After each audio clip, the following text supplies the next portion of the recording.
Magandang gabi po. Ito po yung tubig ng Prime. Makakapaglaba po ba ako pag ganito po yung tubig?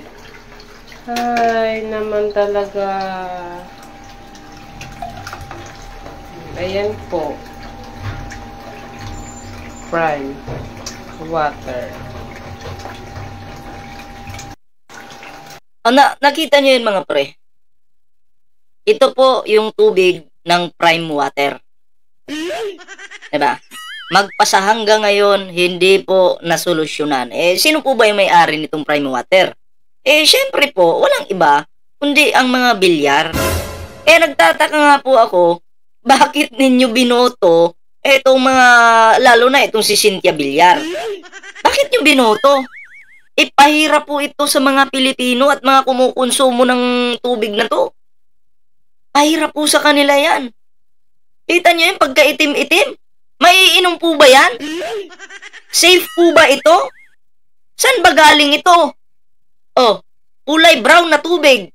May mga anak kayo. O pagpalagay nating luminis nga yan, pumuti.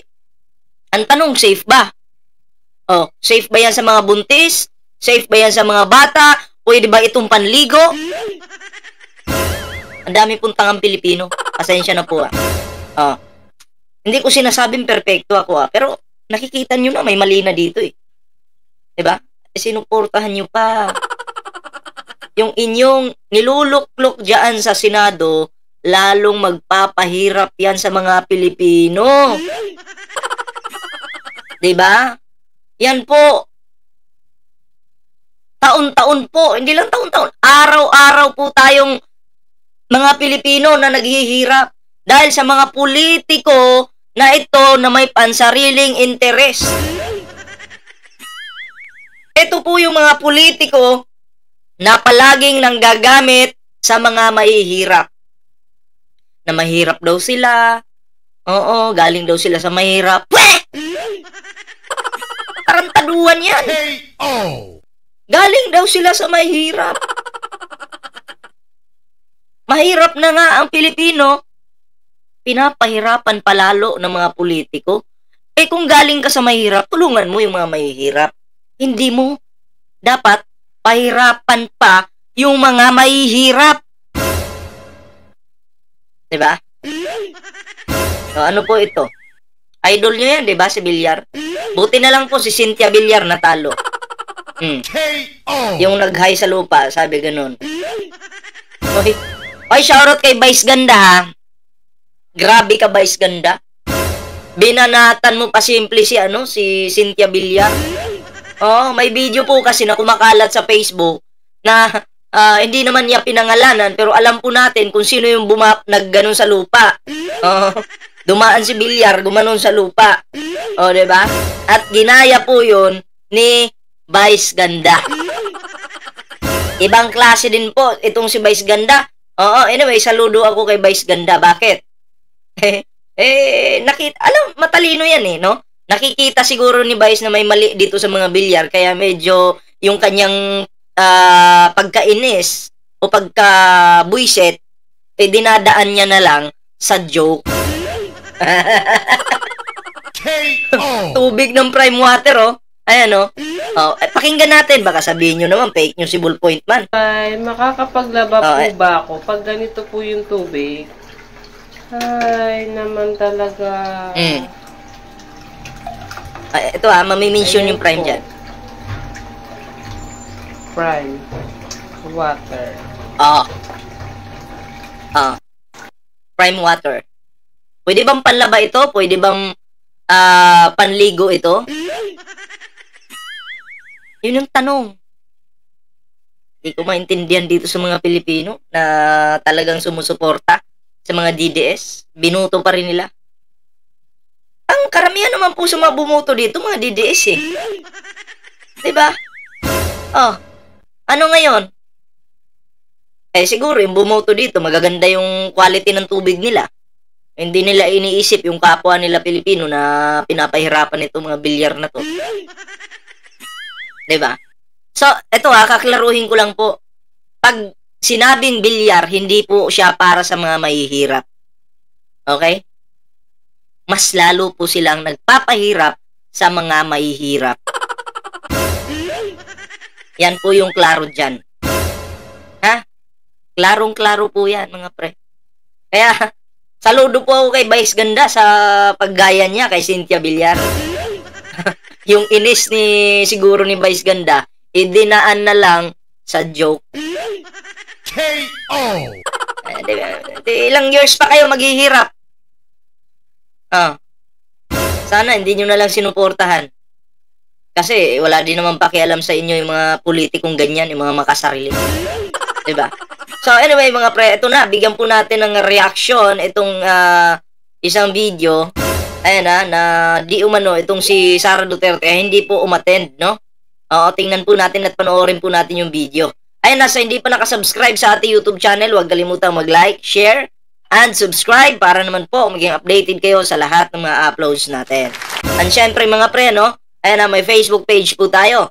Ayan na, Ballpoint Man 2.0, huwag pong kalimutang i-follow. Ayan na. Okay, at sa mga bago nating subscribers, maraming salamat po. Tuloy na po natin. Yes, Ruth, tanging abogado lang ng bise ang dumalo dito sa katatapos lamang na preliminary investigation ng DOJ kaugnay nga sa reklamong inciting to sedition at grave threat na isinampa ng NBI laban kay VP Sara. Ayan bakit hindi naman nagpakita si Sara Duterte? Nung una, nagpakita naman daw po, pero ngayon ay hindi na. Pero ayon sa abogado ni Sara Duterte, hindi na daw kailangan. No? Pero mas maganda pa rin sana bilang isang vice presidente, no? Magpakita pa rin siya. Mag-attend pa rin siya para naman mas lalo siyang hangaan sana ng publiko. Pero bakit bakit? Yari na naman. Oo. Bakit? Meron po bang kinatatakutan? Bakit abogado lang yung pinadala? Dapat kasama yung si Sara Duterte. 'Di ba? Yun yung problema eh. Puro na lang lawyer yung pinapadala eh. Tuloy natin. Kay Attorney Michael Poa, hindi na required na humarap si VP Sara dahil nakapagsumite na nga siya ng kanyang counter affidavit nitong nakaraang linggo. At ngayon nga pagkatapos itong preliminary investigation ay nalaman ng panig ni VP Sara na hindi na raw nagsumite ng reply o comment ang NBI. Hindi na nagbigay ng reply yung NBI. Okay. Ito sa counter affidavit na isinumite ni VP Sara. Kaya naman, pagkatapos nito, hiniling ng mga abogado ni VP Sara na magsumite sila ng kanilang manifestation at supplemental sa susunod na linggo. At pagkatapos nito ay maaaring masumite na itong reklamo for resolution. Samantala, isang litrato naman ang pinost ni Congressman Pulong Duterte. Bago tayo mag-move sa litrato. Okay. Bilang isang vice president, dapat nandun ka, always present ka sa mga patawag sa'yo, sa mga reklamo sa'yo. 'Di ba? Ito'y para hindi lang sa kaso mo, para na din sa publiko. 'Di ba? Kasi ang publiko kasi pag hindi ka umattend, kahit lawyer mo lang yung umattend, sasabihin natatakot to si Sara, kinakabahan to. Ganun talaga yung mindset ng mga Pilipino, hindi mo sila masisisi, 'di ba? Pero pag nandun ka, ibig sabihin kampante ka, na talagang ikaw yung nagsasabi ng totoo. Kaso wala eh. Anyway, sabi naman ng lawyer ni Sara, okay na daw kahit hindi na pumunta. Yun yung sabi ng lawyer niya. Pero para sa mga individual na mga Pilipino, syempre, may mga magtatanong pa rin, nasaan si Sara Duterte? O bakit wala? O bakit natakot ba? Yun po yung mga komento dyan. Hindi natin maiiwasan yan. Kanya-kanyang komento yan. Kanya-kanyang reaksyon, kanya-kanyang opinion. 'Di ba? Pero para sa akin, mas maganda pa rin, vice president siya, mas maganda pa rin sana na nandun siya physically kasama yung kanyang abogado. Tama? Eto naman, mamove naman tayo dito sa larawan ng mga Duterte, nagsama-sama sila. Syempre, success. Panalo silang lahat. Si Digong na lang daw yung kulang at namimiss nila, pero masaya sila. Diba? Kasi nasa kapangyarihan pa rin sila. Sabi ni Sara Duterte, ayaw niya ng political dynasty. pero nakikita mo yung larawan na nasa harapan natin ngayon. Anong tawag dyan? KO. Anong tawag dyan? Diba? So, may mali dito kay Sara Duterte. May kakaiba. Parang niluluko tayo. Hindi lang parang. Oo talaga. Ayaw niya, pero mga Duterte, may posisyon sa gobyerno. Diba? Anong tawag doon? Siyempre, mga Dabawenyo, gusto nila yan eh. Pero wag niyong antayin na matulad kayo doon sa isang DDS na bugaw na muntik ng saksakin ni Pulong. Tapos tsaka na huli na yung pagsisisi eh, natakot na, ganun. Ganun pala yung mga Duterte, ganyan. Huli na. Sana, no, wag mangyari sa inyo yun. Kasi alam naman po natin, lulong na po sa kapangyarihan itong Duterte. At feeling nila, sila talaga yung may control dyan sa Davao. At kung anong gustong gawin nila sa'yo, kaya nila yun. Kung gusto ka nilang bigyan ng pagkain, bibigyan ka. Kung gusto ka nilang saksakin, pwede kang saksakin. Diba? Nagdesisyon kasi niyan. Mga Dabawenyo eh. Di man lahat, pero karamihan, diba?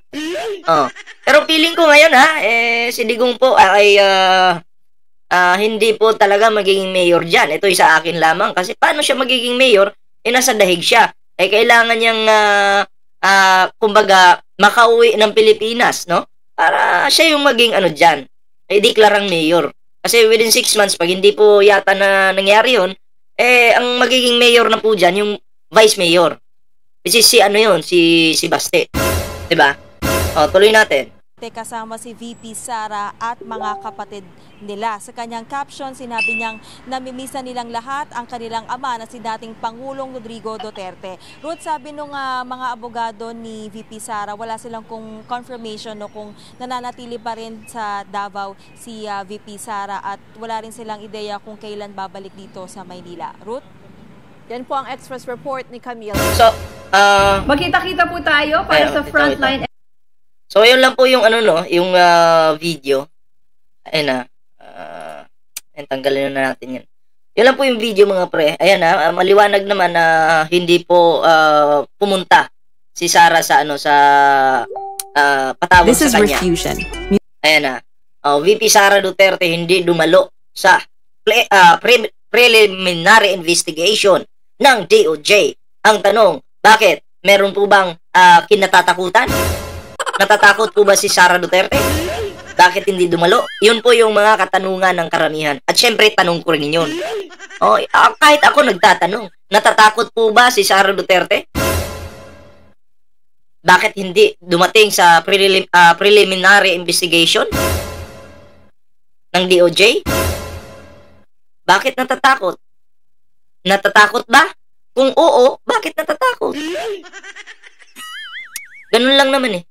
Tayo po bilang isang Pilipino, mapapatanong na lang tayo. 'Di ba? Mapapatanong na lang po tayo. Kaya next time,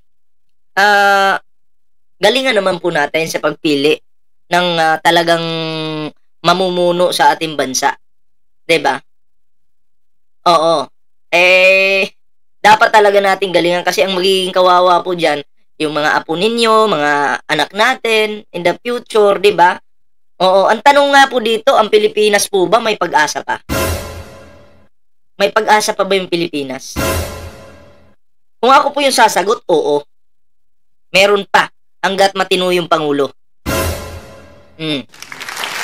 Pero kung walang kwenta yung Pangulo, wala na, talaga.